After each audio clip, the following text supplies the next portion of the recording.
Señora presidenta, señoras y señores diputados, buenos días. Quiero que mis primeras palabras sean de recuerdo a todas las personas que han fallecido por el COVID-19 y para transmitir todo nuestro afecto y apoyo a sus familias y personas cercanas. Me gustaría también trasladar un mensaje de ánimo a todas las personas afectadas por la enfermedad en estos momentos y a quienes se están recuperando de sus efectos. A todas ellas les deseo una pronta recuperación. Asimismo, quiero agradecer el comportamiento ejemplar y compromiso cívico que sigue demostrando la ciudadanía española, tanto en el cumplimiento de las recomendaciones sanitarias como, de manera particular, en el cumplimiento de las cuarentenas y aislamientos para proteger su salud y la de todos. Por último, quiero trasladar un mensaje de reconocimiento y agradecimiento a todos los profesionales sanitarios que siguen dejándose la piel trabajando en circunstancias muy difíciles con una dedicación plena y comprometida.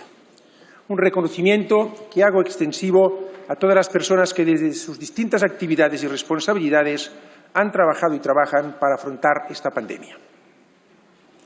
Señorías, comparezco ante el Pleno de esta Cámara para informar de la declaración de estado de alarma aprobada por el Consejo de Ministros reunido en sesión extraordinaria el pasado viernes 9 de octubre.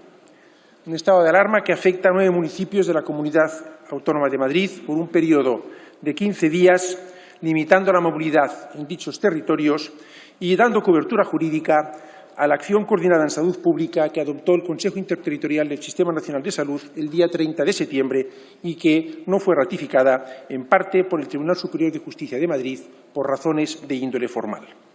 El estado de alarma, como saben, fue decretado en virtud del artículo 4, apartado B, de la Ley Orgánica 4/1981, de 1 de junio, de los estados de alarma, excepción y sitio, que habilita al Gobierno de España en el ejercicio de las facultades que le atribuye el artículo 116.2 de la Constitución para declarar el estado de alarma en todo o en parte del territorio nacional, cuando se produzcan crisis sanitarias que supongan alteraciones graves de la normalidad.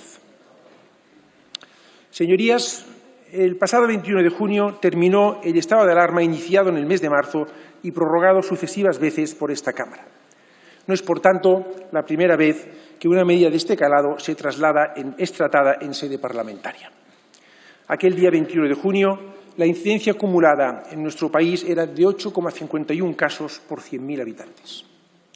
En paralelo, desde el 9 de junio, el Gobierno abordaba la fase posterior de aquel estado de alarma con la promulgación del Real Decreto Ley 21/2020, que conocemos informalmente como de nueva normalidad y que esta Cámara está tratando ya como proyecto de ley.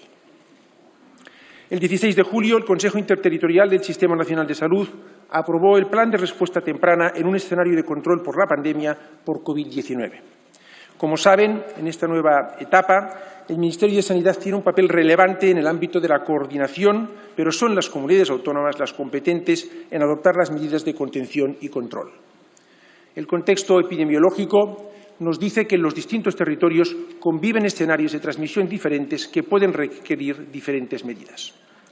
En este contexto, el Ministerio de Sanidad viene trabajando en colaboración con las comunidades autónomas con un seguimiento diario de la evolución de la pandemia y de las capacidades para la respuesta tanto a nivel bilateral como en el conjunto del sistema. Así, hemos propuesto y se han aprobado la adopción de actuaciones coordinadas en salud pública. Desde entonces, se han aprobado ya 3 paquetes de medidas en este sentido. El primero de estos paquetes de actuaciones coordinadas se acordó por unanimidad en el Pleno del Consejo Interterritorial del día 14 de agosto. El segundo paquete de actuaciones coordinadas se aprobó de cara al inicio del curso escolar el pasado 27 de agosto, tras la reunión conjunta del Consejo Interterritorial y la Conferencia Sectorial de Educación.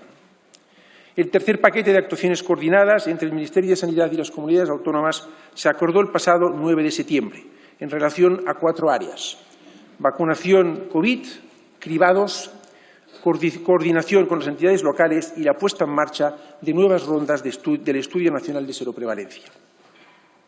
El 30 de septiembre, como ya he comentado, se adoptaron nuevas actuaciones coordinadas en materia de salud pública, de medidas destinadas a los municipios de más de 100.000 habitantes. La situación epidemiológica es muy dinámica y cambiante, y todos debemos estar preparados para activar y desactivar los distintos escenarios en un periodo muy corto de tiempo. La experiencia a nivel nacional e internacional en la pandemia sugiere que cuanto antes y más contundentemente se tomen medidas, más impacto tienen en reducir la transmisión del virus y antes permiten recuperar la situación previa. Señorías, es importante subrayar que esta segunda oleada es, afortunadamente, muy distinta de la primera. No obstante, el control de la movilidad sigue siendo un mecanismo de contagio muy importante y a veces hay que llegar a controlar la movilidad, sin llegar, afortunadamente, a los confinamientos domiciliarios. Las restricciones de movilidad han sido un instrumento común de control en la transmisión que han empleado territorios de todos los tamaños a lo largo de estos meses. Como recordarán ustedes, Cataluña fue la primera en utilizarlo a principios del verano en Lérida y la comarca del Segriá. También Galicia, en julio, en varias localidades de A Mariña, en Lugo. En Murcia, ciudades como Lorca, Zumilla y Totana también han sufrido restricciones de movilidad en julio y agosto. Y hasta la semana pasada también se aplicaron en estas mismas localidades restricciones de movilidad. Las dos Castillas han también aplicado en varios municipios de distinto tamaño restricciones de movilidad, permaneciendo en la actualidad confinados perimetralmente localidades, incluyendo, por ejemplo, la ciudad de León. La Comunidad Valenciana, Navarra, La Rioja, Aragón, Cantabria, Extremadura y Baleares también han tenido que tomar medidas de restricción de la movilidad en diferentes municipios. Y recientemente Andalucía en la ciudad de Linares, en Jaén. En definitiva, señorías, las comunidades autónomas están tomando decisiones rápidas y anticipándose para prevenir mayores incrementos. Permítanme referirme a dos casos bien recientes. El de la Comunidad Autónoma de Cataluña, que anunció ayer medidas más restrictivas para los próximos 15 días, como por ejemplo el cierre de bares y restaurantes, con el objetivo de reducir lo máximo posible la interacción social para evitar medidas aún más estrictas en un futuro. O la Comunidad Autónoma de Asturias, el Principado de Asturias, una de las comunidades autónomas donde en los últimos meses se ha registrado una de las incidencias más bajas de todo el país, pero que ante los incrementos que está registrando en los últimos días ve necesario aplicar medidas restrictivas para prevenir males mayores. Por tanto, las comunidades autónomas están actuando con determinación y con contundencia, anticipándose para prevenir, y yo se lo quiero agradecer desde esta tribuna. Como también quiero agradecer el trabajo de las entidades municipales, cuya colaboración está resultando clave en la lucha contra la pandemia. Señorías, permítanme detallarles a continuación la cronología de los hechos en relación a la evolución de la pandemia en la Comunidad Autónoma de Madrid durante las últimas 3 semanas. El pasado 17 de septiembre, el vicepresidente de la Comunidad Autónoma de Madrid, el vicepresidente señor Ignacio Aguado, pidió ayuda al Gobierno de España porque la situación de la Comunidad de Madrid, dijo literalmente, abro comillas, no va bien, cierro comillas. Ese mismo día, el presidente del Gobierno remitió una carta a la presidenta de la Comunidad de Madrid, doña Isabel Díaz Ayuso, para solicitar una reunión en la que pudieran analizar la situación sanitaria y estudiar conjuntamente el modo de reforzar los medios para superar cuanto antes los momentos críticos, siempre en beneficio de la ciudadanía. La reunión entre el presidente del Gobierno y la presidenta de la Comunidad Autónoma de Madrid se celebró en la sede del Gobierno regional de la Puerta del Sol 4 días después, en concreto el lunes 21 de septiembre. En esta reunión se acordó constituir un espacio de cooperación reforzada, bilateral, entre las dos administraciones y un calendario con el objetivo de atajar el repunte de casos registrados en este territorio. Este mismo lunes por la tarde se constituyó el Grupo COVID-19, del que formamos parte la ministra de Política Territorial y Función Pública y yo mismo, como ministro de Sanidad, así como el consejero de Sanidad y el vicepresidente y portavoz del Gobierno de la Comunidad de Madrid. Este grupo cuenta también con el asesoramiento y participación del Centro de Coordinación de Alertas y Emergencias del Ministerio de Sanidad y los responsables y técnicos de la Consejería de Sanidad de la Comunidad de Madrid. También da apoyo a este grupo 2 estructuras territoriales, 2 estructuras, una unidad territorial y una unidad técnica que se han ido reuniendo. El viernes día 25, y ante la evolución de los datos en la Comunidad Autónoma de Madrid, yo mismo trasladé públicamente las recomendaciones del Ministerio de Sanidad que consistían en adoptar restricciones más amplias, limitaciones más estrictas que las que pretendía adoptar la Comunidad Autónoma de Madrid. Estas recomendaciones fueron trasladadas también en el conjunto de las reuniones que celebramos los días previos. El lunes día 28 tuve ocasión de reunirme de nuevo con el consejero de Sanidad de la Comunidad de Madrid, como encuentro previo a la reunión del Grupo COVID-19 que se celebró el martes, día 29 de septiembre. En esta reunión, el Gobierno regional aceptó los criterios de confinamiento y las medidas que planteaba el Ministerio de Sanidad, como trasladó públicamente en un comunicado expresando la satisfacción por este entendimiento. El Ministerio de Sanidad propuso entonces ese paquete de medidas para su aprobación en el Pleno del Consejo Interterritorial del Sistema Nacional de Salud del día siguiente, 30 de septiembre. Señorías, como he dicho anteriormente, el Ministerio de Sanidad viene trabajando en colaboración con las comunidades autónomas con un seguimiento diario de la evolución de la pandemia y las capacidades para la respuesta. En este aspecto es esencial el papel del Consejo Interterritorial del Sistema Nacional de Salud y los órganos dependientes del mismo como órgano de gobierno y garante de la equidad y cohesión del sistema. Es en este contexto en el que desde el mes de agosto el Ministerio y las comunidades autónomas venimos acordando la adopción de actuaciones coordinadas en materia de salud pública, como antes he podido detallar. El cuarto y, por el momento, último paquete de acciones coordinadas en materia de salud pública se aprobó, como saben, el pasado miércoles 30 de septiembre por una amplia mayoría en el Consejo Interterritorial del Sistema Nacional de Salud, con un objetivo muy específico: doblegar la curva de contagios en los territorios más afectados por la pandemia para lograr un mayor beneficio en salud pública y minimizar el impacto social y económico para la población. Las medidas acordadas son medidas de mínimos, de aplicación en aquellos municipios de más de 100.000 habitantes con, en primer lugar, una incidencia acumulada de 500 o más casos por 100.000 habitantes en los últimos 14 días, un porcentaje de positividad en los resultados de las pruebas diagnósticas de infección activa por COVID-19 superior al 10% y que en ese municipio forma parte de una comunidad autónoma con una ocupación de camas de unidades de cuidados intensivos superior al 35%. En aquellas localidades que cumplan estos requisitos se deben aplicar al menos las 11 medidas de control y respuesta y las 2 recomendaciones recogidas en el documento aprobado por el Consejo Interterritorial del Sistema Nacional de Salud. Estas medidas incluyen, entre otras, restricciones de entrada y salida de municipios, con excepciones por causa de fuerza mayor y otras, como las visitas por motivo sanitario, educativo o laboral, por actividades financieras o de retorno al municipio de residencia, entre otras. Limitación a 6 en el número de agrupación de personas que se pueden reunir, limitación del aforo de lugares de culto a 1/3 con una distancia mínima de 1,5 metros, restricciones en los velatorios a 15 personas al aire libre y 10 personas en espacios cerrados, el aforo en superficies comerciales limitado al 50% con cierre de los establecimientos a las 22 horas y en hostelería una limitación de aforo al 50% y la prohibición de consumo en barra.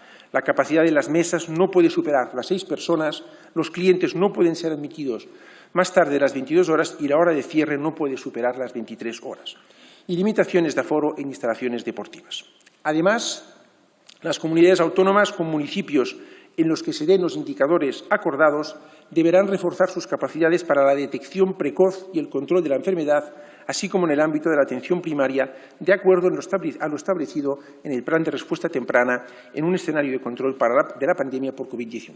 Esto es lo que se acordó en el Consejo Interterritorial del Sistema Nacional de Salud el 30 de septiembre. También se recomendaba evitar en estos municipios movimientos o desplazamientos innecesarios y se considera conveniente que las comunidades autónomas aprueben planes especiales en municipios menores de 100.000 habitantes con una elevada incidencia acumulada de nuevos casos. Sin embargo, como saben, en la reunión del Pleno del Consejo Interterritorial del Sistema Nacional de Salud, que se celebró el miércoles 30 de septiembre, la Comunidad Autónoma de Madrid votó en contra de la adopción de esta medida acordada que había aceptado el día anterior. Como decisión colegiada del Consejo Interterritorial, esta cuarta declaración de actuaciones coordinadas es de obligado cumplimiento y establece una serie de criterios mínimos. Entró en vigor el viernes 2 de octubre por la noche. Como he señalado anteriormente, la gran mayoría de comunidades autónomas han ido tomando en los últimos meses decisiones en esta misma línea para controlar la transmisión prácticamente en todos los casos con unos indicadores más bajos que los acordados hace 2 semanas. Volviendo a la exposición cronológica, en el caso de la Comunidad de Madrid, el Gobierno regional publicó la orden el viernes 2 de octubre, por lo que se aplican las medidas acordadas en el Consejo Interterritorial. Finalmente, El pasado jueves 8 de octubre se conoció la decisión del Tribunal Superior de Justicia de Madrid de no ratificar la orden de la comunidad autónoma respecto a la medida que limita derechos fundamentales, es decir, la medida que hace referencia al confinamiento perimetral de los municipios afectados por los criterios epidemiológicos acordados. Quiero subrayar que las razones esgrimidas por el Tribunal no son de fondo, sino de mera habilitación legal para adoptarlas. Señorías, el pasado jueves 8, tras regresar de su viaje a Argelia, el presidente del Gobierno de España llamó a la presidenta de la Comunidad de Madrid para abordar las alternativas legales existentes y poder mantener las medidas previstas en la orden revocada por el Tribunal Superior de Justicia de Madrid, revocada parcialmente. En esa conversación, el presidente le propuso a la presidenta de la Comunidad Autónoma de Madrid 3 escenarios. En primer lugar, que la Comunidad de Madrid, como autoridad competente en materia sanitaria, dictara una orden al amparo de lo establecido en el artículo 3 de la Ley Orgánica 3/1986, de 14 de abril, de medidas especiales en materia de salud pública, algo que previamente no había hecho al publicar la orden acordada en la interterritorial y que fue revocada en parte por el Tribunal Superior de Justicia de Madrid. El segundo escenario consistía en que el Gobierno de la Comunidad de Madrid solicitara la declaración de estado de alarma para que el Gobierno de España, conjuntamente con la Comunidad de Madrid, lo declarase y ratificase las medidas en cuestión y, de esta manera, les diera cobertura jurídica a todas ellas. Y, en tercer lugar, que el Gobierno de España fuera quien declarase el estado de alarma previa aprobación en el Consejo de Ministros, sin necesidad de que se formulara previamente una solicitud por parte de la presidenta de la Comunidad de Madrid. El Gobierno de la Comunidad de Madrid pidió más tiempo el mismo viernes por la mañana y decidió a continuación seguir aplicando unas medidas que, a la vista de los datos, eran insuficientes, ya no solo para proteger la salud de la ciudadanía de Madrid, sino del resto de España. Señorías, desde el final del estado de alarma hasta hoy han fallecido a causa del COVID-19 en la Comunidad de Madrid 1.415 personas. El viernes pasado había 3.361 personas hospitalizadas y 498 personas en unidades de cuidados intensivos en la Comunidad Autónoma de Madrid. La obligación del Gobierno, de cualquier administración, es frenar al virus, doblegando la curva de contagios y protegiendo la salud de los ciudadanos, los que viven en un mismo territorio y los que viven en territorios vecinos. Ante esta situación, era muy importante que el nivel de contagio alto de Madrid no se extendiera por el resto de España. Las medidas que adoptamos en el Consejo Interterritorial del Sistema Nacional de Salud el 30 de septiembre iban claramente en esta dirección. Proteger al máximo a las poblaciones afectadas, preservar la capacidad asistencial y minimizar el riesgo de exportación de una situación epidemiológica grave de un territorio a otro, reduciendo, en definitiva, las tasas de transmisión por debajo de los niveles de riesgo establecidos por los organismos internacionales. El Tribunal Superior de Justicia de Madrid había expresado que la fórmula jurídica adoptada era insuficiente para limitar derechos fundamentales como el de circulación, alegando razones no de fondo, sino de forma.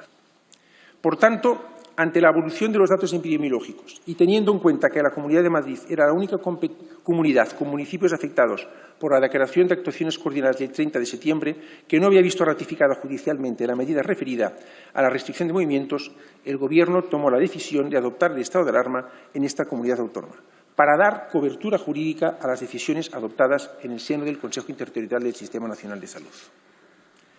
Las medidas son las mismas a las que he hecho referencia antes, ya que el decreto aprobado el pasado viernes por el Consejo de Ministros regula específicamente la restricción de entrada y salida de los municipios afectados, que son 9, a saber, Alcobendas, Alcorcón, Fuenlabrada, Getafe, Leganés, Madrid, Móstoles y Parla.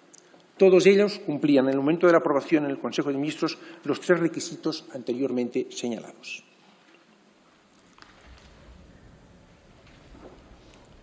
Señorías, quiero subrayar que el objetivo del Gobierno siempre ha sido la protección de la salud de toda la población.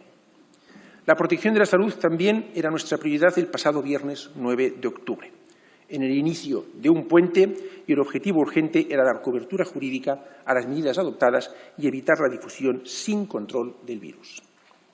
Permítanme tan solo ofrecerles los datos de movilidad en la Comunidad de Madrid durante este pasado puente del 12 de octubre, en comparación con el puente del 1 de noviembre de 2019. Esta comparativa es más representativa porque es un puente que también duró 3 días, mientras que el 12 de octubre del año pasado fue en sábado.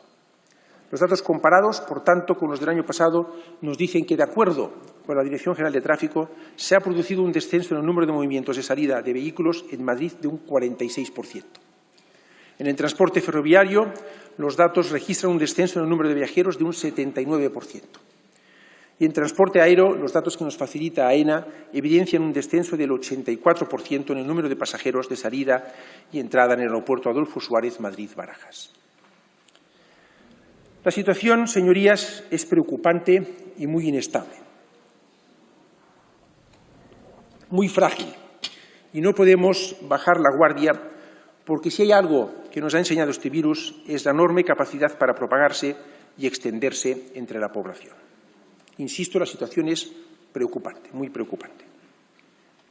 Como saben, la duración del estado de alarma es de 15 días, que sumado a los días previos en los que la orden de la Comunidad de Madrid estuvo en vigor, totalizan 23 días con medidas restrictivas, confiamos que suficientes para estabilizar la situación.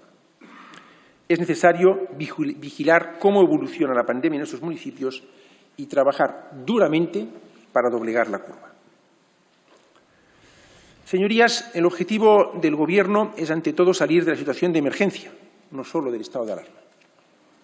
Según los datos de ayer, el promedio nacional de la incidencia acumulada a 14 días en nuestro país se sitúa en 265 casos por 100.000 habitantes. Pero sabemos que los promedios arrojan importantes diferencias territoriales, de forma que oscilan las incidencias acumuladas entre los 82 casos por 100.000 habitantes de la Comunidad Autónoma de Canarias o los 101 casos por 100.000 habitantes de la Comunidad Valenciana, hasta incidencias mucho más elevadas, como en Navarra, en Melilla o en Madrid, más del doble de la promedio nacional. En ningún caso podemos normalizar cifras tan elevadas de incidencia acumulada, que siguen indicando una situación de alto riesgo que debería ser la excepción y no la norma. Para hacernos una idea de la dimensión de la situación en la que nos encontramos, nuestro promedio nacional cuadruplica el umbral considerado de alto riesgo por el ECDC, por el Centro de Prevención y Control de Enfermedades Europeo, que considera preocupantes incidencias superiores a 60 casos por 100.000 habitantes en 14 días o una positividad en las pruebas PCR superiores al 3%. Es más, el Centro Europeo para la Prevención y Control de Enfermedades establece 2 puntos de corte por encima de esa incidencia de 60 casos por 100.000 habitantes, que los considera de alto riesgo. 120 casos por 100.000 habitantes y 240 casos por 100.000 habitantes. Es decir, por encima de 120 casos por 100.000 habitantes, el ECDC clasifica las zonas en una situación de muy alto riesgo y a partir de 240 casos por 100.000 habitantes las sitúa en un escalón extremo de nivel de riesgo máximo. La perspectiva real de la situación que atraviesa España no es solo que el promedio nacional se sitúa en ese nivel máximo, sino que además algunos territorios se encuentran en una situación completamente excepcional de duplicar ese nivel de alerta máxima. Por tanto, la perspectiva que debemos tener todos, insisto, todos, es bajar la incidencia acumulada no de 500 casos positivos por 100.000 habitantes, sino muchísimo más, alrededor o por debajo de los 100 casos positivos, porque solo así podremos hablar de doblegar la curva. Es cierto que la incidencia de COVID-19 en un territorio no es el único indicador para valorar el riesgo poblacional y que las propuestas de actuación deben considerar también otros criterios de transmisión o de capacidad de detección precoz y de sistema asistencial. Pero también es cierto que la incidencia acumulada, medida en casos por 100.000 habitantes, es un indicador prioritario, reconocido y recomendado por organismos internacionales que permite valorar la efectividad de las medidas de control implementadas. Por tanto, aunque hasta ahora esta segunda ola está siendo en toda Europa, afortunadamente, diferente de la primera, no podemos normalizar cifras de incidencia que están muy por encima de las zonas consideradas en Europa como seguras. Señorías, eso es lo que está ocurriendo en los países de nuestro entorno. Europa se encuentra en estos momentos en una situación de incrementos importantes de casos diarios y de incidencias acumuladas en varios países y están adoptando medidas drásticas para controlar la pandemia. París y otras ciudades francesas, como Marsella, Lyon, Toulouse y Montpellier, se encuentran en estado de máxima alerta desde el 5 de octubre tras haber superado, atención, los 200 casos por 100.000 habitantes. Tener 100 casos entre las personas mayores y más del 30% de las camas de críticos ocupadas. El estado de alerta máxima, que se aplica durante 15 días, incluye medidas restrictivas como el cierre total de cafés y bares y la prohibición de las fiestas de estudiantes. Y el Gobierno francés acaba de anunciar que volverá desde este sábado al estado de emergencia sanitaria del que salió en julio e impondrá un toque de queda en París y otras grandes ciudades entre las 9 de la noche y las 6 de la mañana en las próximas 4 semanas. El Reino Unido también tiene un contexto marcado por las restricciones adoptadas en los distintos territorios, desde el cierre de colegios y bares en Irlanda del Norte a las restricciones a los desplazamientos en Gales. Asimismo, el Consejo de Ministros italiano ha adoptado medidas restrictivas hace 2 días, el 13 de octubre, con una incidencia acumulada inferior a 100 casos a nivel nacional. Las medidas, que durarán un mes, incluyen límites horarios de bares y restaurantes, cierre de discotecas y salas de baile, suspensión de fiestas tanto al aire libre como en espacios cerrados y la recomendación de no celebrar fiestas o relacionarse con más de 6 personas no convivientes. En Alemania, ciudades como Berlín, Frankfurt o Colonia, que han superado el umbral de 50 casos por 100.000 habitantes, han adoptado medidas como la limitación de reuniones privadas, de los horarios de bares y restaurantes, entre otras. Y el Gobierno alemán ya ha anunciado que se propone ampliar las restricciones y rebajar el umbral a 35 contagios por 100.000 habitantes ante el claro aumento de los contagios en Alemania. Y Bélgica, Países Bajos y República Checa han anunciado también medidas importantes ante el aumento de casos. Bélgica cerró bares y cafeterías y prohibió las reuniones de más de 4 personas durante un mes a partir del 9 de octubre. Países Bajos llevará a cabo un mes de confinamiento parcial de sus ciudadanos, con cafés y restaurantes cerrados durante 4 semanas desde ayer.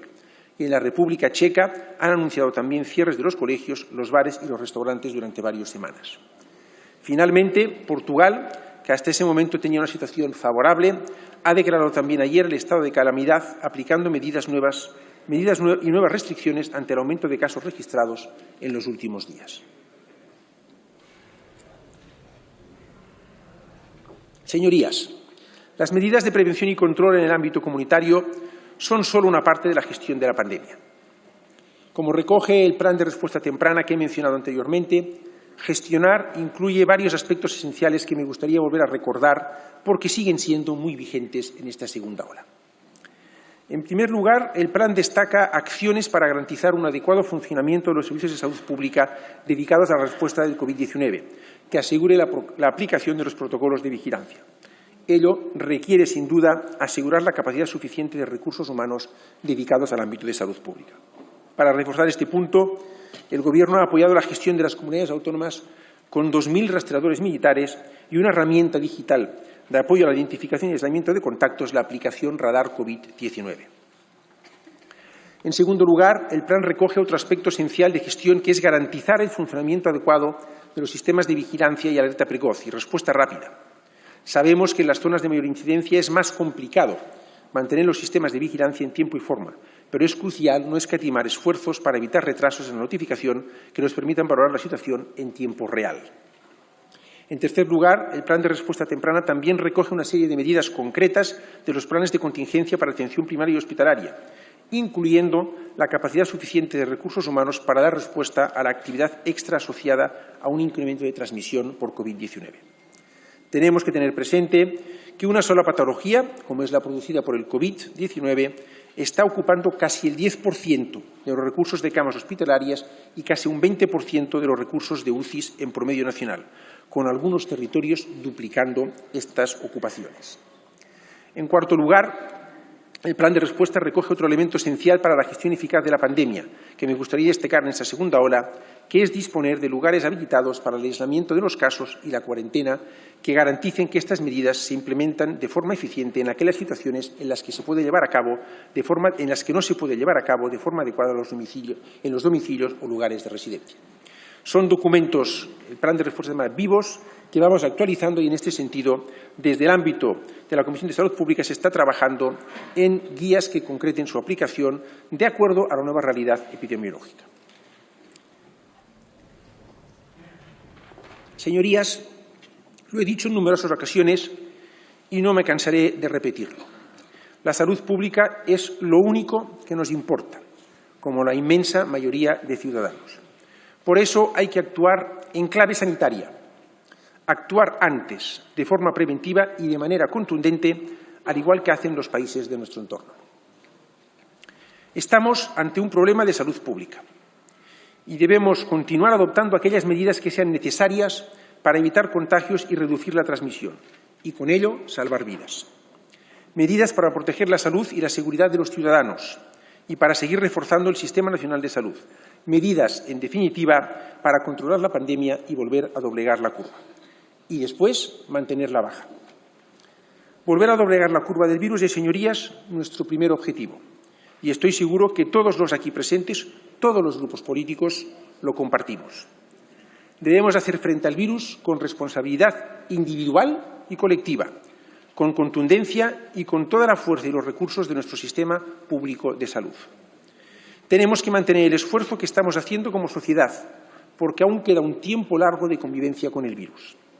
Una etapa larga en la que todos deberemos continuar cumpliendo con las recomendaciones sanitarias que sabemos que funcionan: la distancia interpersonal, la higiene de manos y el uso de la mascarilla. Una etapa larga en la que todos nos estamos viendo obligados a adaptarnos a las nuevas circunstancias, desde la escuela hasta las actividades culturales, también la forma de hacer negocios o cómo nos relacionamos con nuestros familiares y amigos. Por tanto, señorías, no bajemos la guardia, mantengamos la alerta y extrememos la prudencia. Y termino insistiendo en algo que he repetido a lo largo de todos estos meses, que es en la necesidad de que trabajemos juntos y con la mayor unidad posible. El adversario común a todos nosotros es el virus, y la unidad es lo que nos hace fuertes frente a él. No es tiempo de provocaciones ni divisiones, no es tiempo de distraernos en disputas o discusiones estériles, sino de seguir arrimando el hombro todos juntos y disponer de todos los medios necesarios para hacer frente al virus. Si queremos seguir siendo eficaces frente al virus, debemos continuar reforzando los instrumentos de coordinación y cooperación en materia de salud pública. Eso es lo que nos reclama la ciudadanía y lo que le debemos a quienes se están enfrentando a diario a la enfermedad en los centros sanitarios, en los servicios de urgencias, en las plantas de los hospitales y en las UCIs de todo el país. Muchísimas gracias, señorías. Gracias, señor ministro.